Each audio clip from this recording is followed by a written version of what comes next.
Nak tanya sikit, macam mana Datuk Seri boleh muncul daripada nowhere?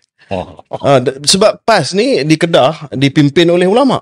Dan malah sekarang ni Ustaz Datuk Ahmad Yahya yang jadi Pesuruhjaya PAS negeri. Tapi Datuk Seri from nowhere tiba-tiba jadi menteri besar. And now the main player lah. Kebetulan kot masa pasal yang menang di kalangan adun 16 orang tu, 15 orang tu, saya ada pengalaman sikit dalam tadbiran kerajaan. Jadi saya dilantik ketua pembangkang.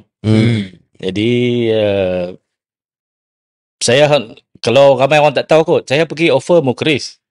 Saya bukan nak jatuh dia pun. Saya kata Datuk Seri PAS bawa mandat, saya bawa mandat PAS. Datuk Seri beri sokongan kepada Tan Sri Muhyiddin Yassin. 15 kursi PAS ni sokong Datuk Seri kekal MV. Saya pergi rumah dah. Saya pergi 2 orang.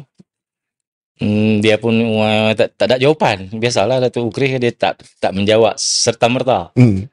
Saya tak tahu dia jawab ke tidak.